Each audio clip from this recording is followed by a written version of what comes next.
Hi, I'm Caroline, and for the summer of 2020, like most people, I've stayed on my home turf and am spending 2 weeks road tripping around some of the Scottish Highlands and Islands.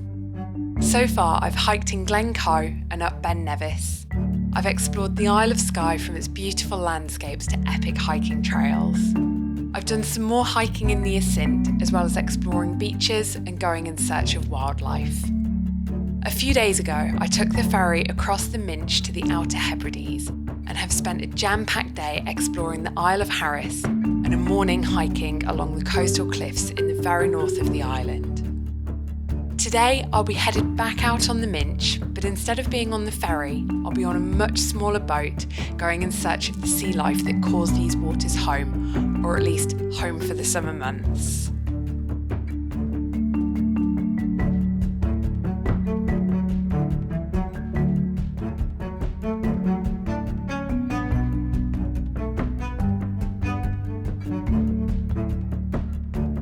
Afternoon we are booked onto a boat trip. We're going to be out for quite a few hours. We had such a good time on the Ullapool Rib. We've decided to go for something that is even longer than an hour, and this one I think it goes a bit further out into the sea, so they're saying that there's a better chance of us being able to spot things like whales and potentially dolphins, which we weren't able to see when we did our boat trip from Ullapool. We are just waiting on the person from the Hebridean Adventures shop who's just over there catching up. It just seems like it's such a friendly place and everyone knows everyone, and we were like, no, go catch up because we're a little bit early. We're just keeping our fingers crossed that we do get to see some wildlife. We are really grateful for the fact that we do have some blue skies. It's a little bit cloudy in places, but we've got blue skies, which I think we've had like one day like this so far, and we are 1.5 weeks into our 2-week trip now. So this is a good day to be going out on a boat on the seas, and I just hope that it's not too rough when we get out there.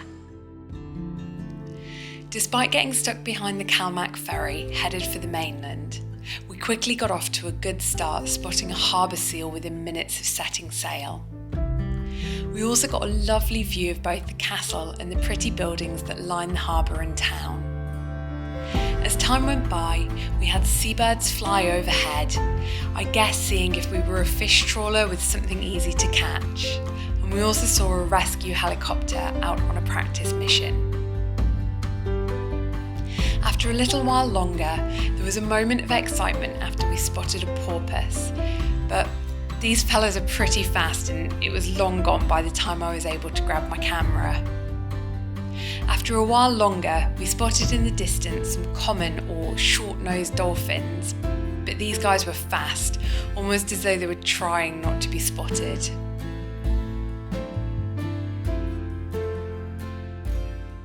Just when we felt like luck wasn't on our side and we were headed back towards the harbour, our luck shifted. In the distance we could see a cluster of seabirds, and after watching for a minute or so, could see some movement other than waves in the water. Our boat captain headed in that direction, and it felt like we hit the jackpot. It was a pod of incredibly relaxed Risso's dolphins. Relaxed, not normally a word that you'd use to describe their demeanour.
By my goings, the boat trip has been a success. We weren't able to see any whales, but we did get the opportunity to see a couple of different types of dolphins. And the second group of dolphins that we saw, they hung around for quite a bit and really were showing off. So we've been able to get some amazing photographs and some quite cool footage. I think I need to review it back. We got to see loads of seabirds as well, and I was really chuffed to get to see quite a few puffins, and they were so cute because they kept on getting in the way of the boat, and then they'd like swim away and they'd just be like, no boat, don't run me over. I'd still never seen penguins in the wild. I've barely stepped foot over the equator, which would be why I've not seen them, and I'd love to see penguins in the wild, and I feel like puffins are like the next best thing in the northern hemisphere, so that was lovely getting to see them.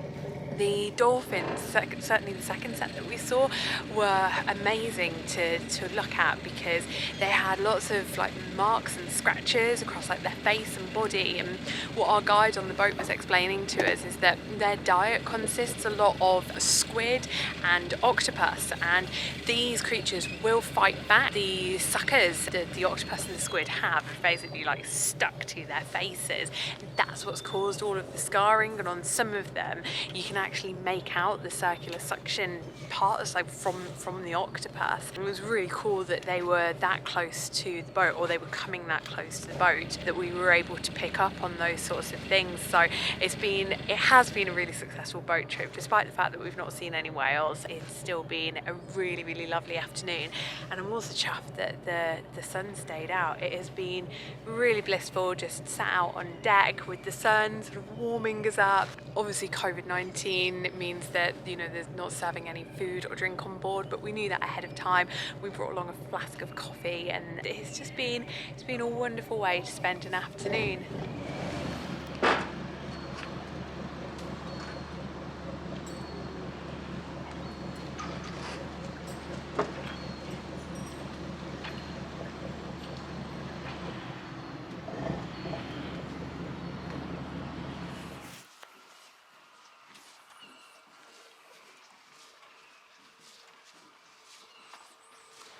So to end the day, we've ended up coming back into Stornoway from the little port where the boat was, and we picked up some Cameron's fish and chips. I would normally show you them, but I don't know if you can see, but we are literally surrounded by seagulls at the moment, and I think if I leave this up for any more than just a second to grab a chip or grab a bit of fish, they're probably going to swoop in and steal them.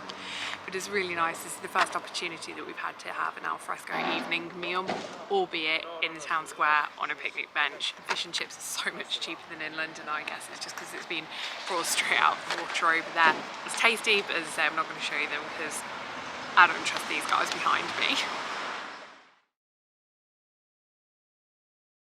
We've decided just to come back into Stornoway and do what's been described as a really nice walk around the Lewes Castle grounds. What I think is probably quite notable is the fact that it is Sunday today, and Sunday on the islands, I guess, is like what I expected England to be like way back in history. They are still very, very religious people who live here. My understanding is that there have been some breakaway sects as well. I think that they're called, there's two. There's one called the Wee Frees, or nicknamed that, and then there's one called the Wee Frees. And they are very conservative in their church services. They're not allowed to have any ornaments, any organ music. There's certainly to be no choirs, and quite often the services are done in Gaelic.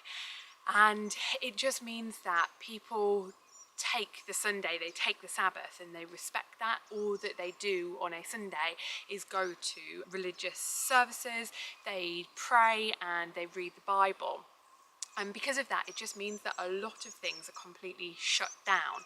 So we were finding that Tesco, for example, one of the main supermarkets here in Stornoway, it's closed today, and that just seems completely crazy. Like in London, we don't even think about Sunday as being anything special other than we just don't have to go to work, but we can certainly still go to any conveniences that we might need.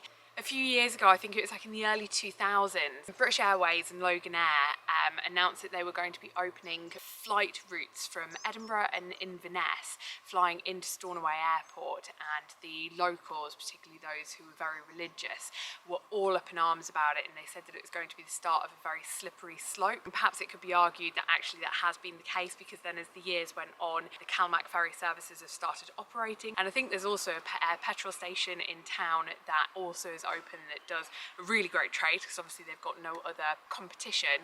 It really seems like we've stepped back in time and we've come to this place where it's how I expected England and Scotland and Wales and Northern Ireland to be in history, but it's still like it today, and it's just meant that we've had to be super organised. But anyway, enough about Sunday and what's so special about it here. And we're going to go on with the walk, and we're going to have a look to see what is in those castle grounds.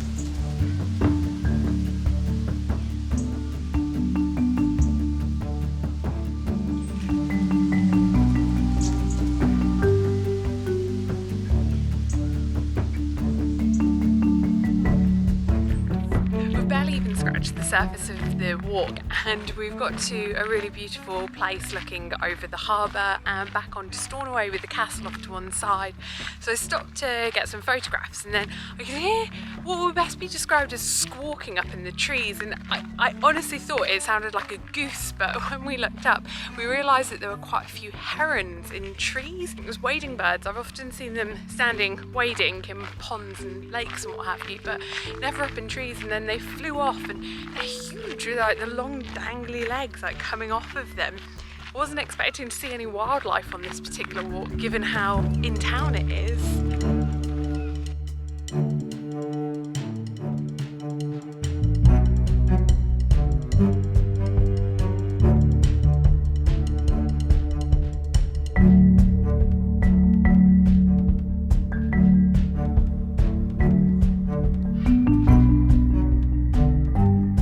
Whilst the end of my road trip may be getting closer, there's still a few more episodes to come.